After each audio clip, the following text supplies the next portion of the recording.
Do I need to call you the female version of Steph Curry, or do I need to call Steph Curry the male version of Caitlin Clark? Somebody break down the release time, which is pretty much identical to mine. Stephen A. Smith recently made headlines by comparing Caitlin Clark to NBA star Steph Curry, suggesting she has the talent to score in an NBA game. I think I'll just be the female version of Steph Curry. I mean, you hear people talking about you and throwing out those comparisons. Speak about how that makes you feel, about how you've just taken the world by storm because of your shooting prowess. Yeah, I really feel like I'm still kind of in a dream, in a real world. I mean, it's kind of crazy, obviously. Those are the players I kind of grew up watching. Obviously, Steph Curry's kind of changed the game, and he's a player I grew up loving. I still love. I watch him all the time. So it's kind of crazy seeing all those NBA players, WNBA players tweet about you, talk about you, but you know, I still enjoy every single second of it. He highlighted her exceptional shooting and ball handling skills, saying, "I haven't seen any woman in college basketball shoot like Caitlin Clark." Paul Pierce also praised Clark, calling her NCAA performance the best he has ever seen, regardless of gender. This underscores the significant impact she has had on women's college basketball. A white girl in Iowa do it to a bunch of black girls. Well, of course. That made it like, oh, that gained my respect. That gained my respect. I hear you. You're like, right. that's like, oh, she didn't do this to some other little white girls that was over here in Colorado, wherever. She did it to some girls from LSU who we thought was some dogs. Defending champs. And put them on their knee and spanked them. And so I know, but I didn't expect. As she continues to break records and set new standards, Shaquille O'Neal went even further, declaring Clark the greatest female collegiate player of all time. Kevin Garnett, known for being measured with his praise, also spoke highly of her on his podcast Ticket and Truth. He commended her fitness and shooting ability, saying, "If you're not at Steph Curry's level of fitness, that's how she plays." When she plays, where she's shooting from, the range, the confidence, the flair, like, she's a performer. It's crazy though, just because her shot is like that, it's at that level. But if you really watch, like, her floor game is as impressive, so it's kind of the total package. She could easily score over 10 points in an NBA game. Garnett's remarks emphasize both the growing recognition of women's basketball and Clark's pivotal role in driving that momentum. We got women's basketball ahead of men's basketball. If you ain't in a Steph Curry shape, that's how she plays, bro. Right. You I think she can give you 10 points in the NBA game. Nah, she gonna give you more than 10. She can shoot, and she got work, bro. But it's still what? Athleticism from the men is overwhelming. It ain't tough no more. You can't hand check. The exceptional praise from these NBA legends naturally raises questions about its validity. Ask me about Caitlin. If you're going to break a record, to me, if it's legitimate, you have to break that record in the same amount of time that player set it. You women out there, y'all petty, man. Hey, LeBron, you're 100% right on these girls hating on Caitlin Clark. Y'all petty girls. I expect men to be petty because we're the most insecure group in the world. Oh, you are. Y'all should be thanking that girl for getting y'all ass private charters, all the money and visibility she bringing to the WNBA. Don't be petty like dudes. So for people to come at me and say that I made those comments because I'm a racist, like, first of all, black people can't be racist, but like, that's the farthest thing from my mind. Caitlin Clark has earned some of the highest accolades a college player can receive, and her stellar performances continue to capture attention, solidifying her status as a central figure in conversations about the future of women's basketball. Fever player to ever get a triple-double in franchise history. Congratulations. The comparisons to NBA greats like Curry not only elevate her status but also inspire future players. Paul Pierce has been especially vocal about Caitlin Clark's remarkable skills, particularly after her standout performance in Iowa's win over LSU, where she scored an astonishing 41 points. Pierce called it the greatest performance I've ever seen in the NCAA tournament, regardless of gender. His remarks have drawn considerable media attention, in part because of his candid comments about race. White girl in Iowa do it to a bunch of black girls. Of course. Pierce underscored the contrast by saying, "We saw a white girl from Iowa dominate a team of black players from LSU who were defending champs. She really showed her strength." While his intent was to highlight Clark's dominance, his choice of words has sparked debate about race and sports commentary. Reality. Tommy's right. It's not just race, though. It's also sexuality. Caitlin Clark is a white heterosexual woman in a black lesbian league, and they resent and are jealous of all of the attention and the shoe deal that she... Pierce's remarks touch on broader issues of representation and expectations in basketball. His enthusiasm for Clark's performance is undeniable, yet it also raises complex questions about race and talent in sports discourse, adding another layer to the praise.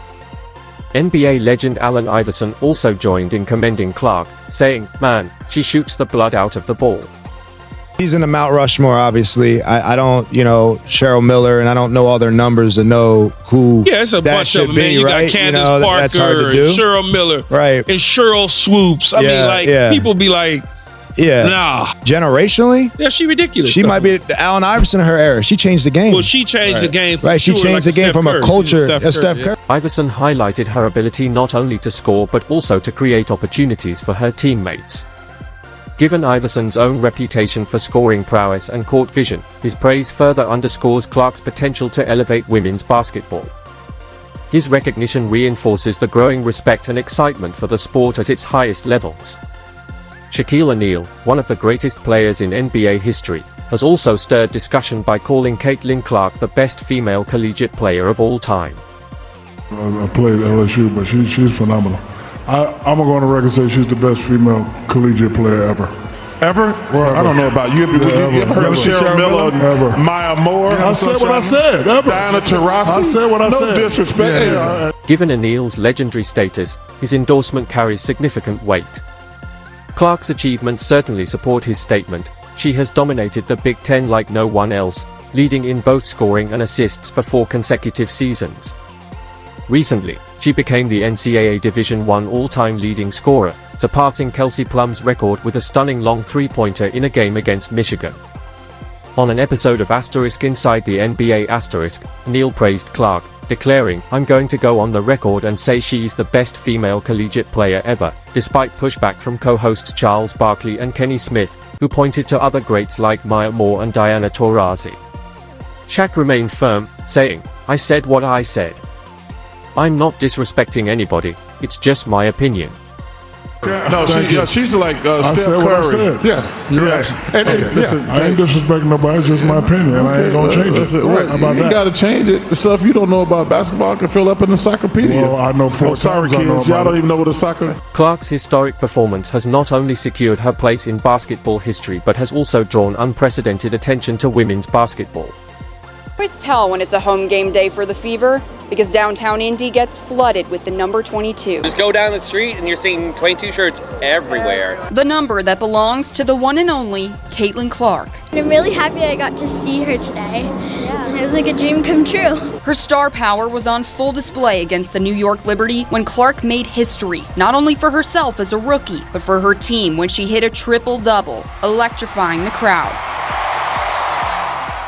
It's historic. It was pretty awesome. We're big Iowa fans, so we've been watching her for years, and it was great to see her live. It was pretty surreal because we were watching TV, I think the game before, and she got really close to it. I think she was like a couple of rebounds away, and I didn't think that I would actually be at the first one. The Indiana Fever, led by coach Christy Sides, have about 15 to 16 games remaining in the WNBA season, which resumes in 10 days.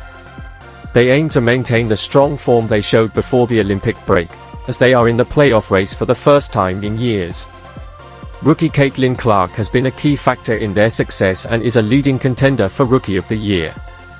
Coach Sides has compared her to WNBA legend Diana Taurasi for her determination and constant improvement. Clark currently leads all rookies in both points and assists.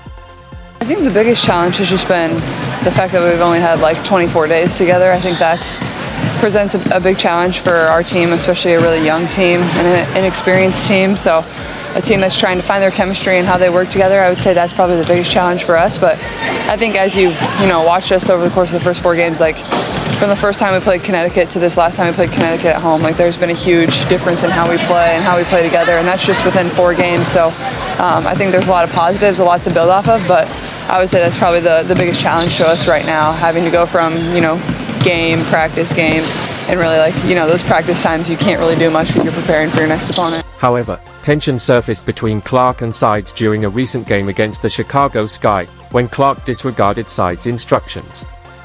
This incident drew criticism from fans and analysts, though some believe the team's challenges extend beyond Clark and cannot be attributed solely to her. It's obviously been a whirlwind. There hasn't been much time to sit down and reflect on the journey of the course of my college year and then coming right into here. So it is what it is. I think just trying to soak in and enjoy every single moment.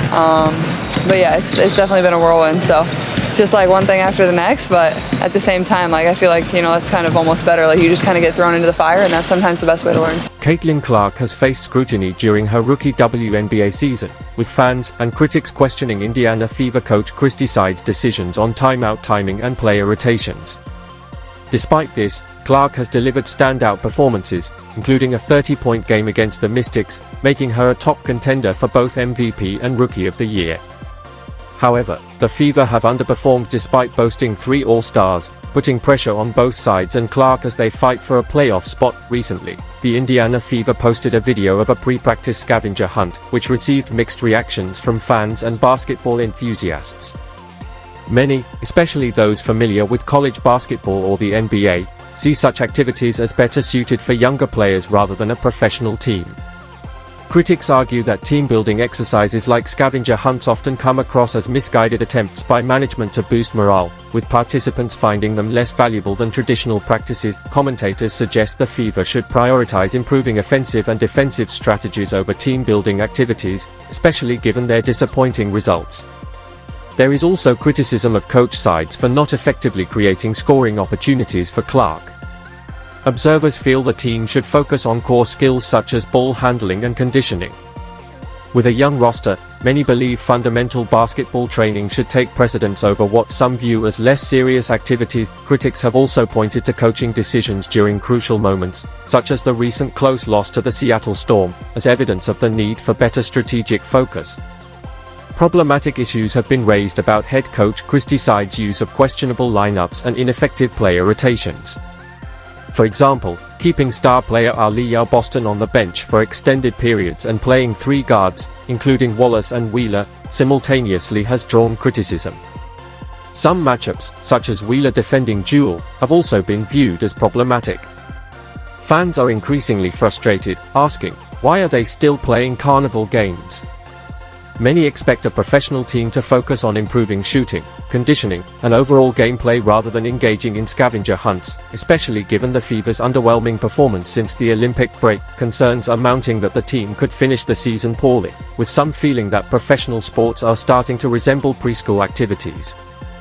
This trend has left many fans dissatisfied. The criticism holds weight, as professional sports organizations are expected to uphold high standards of professionalism.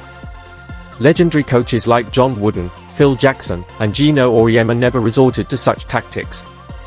Coach Sides' approach has sparked debate over whether she embodies the seriousness expected of a professional coach.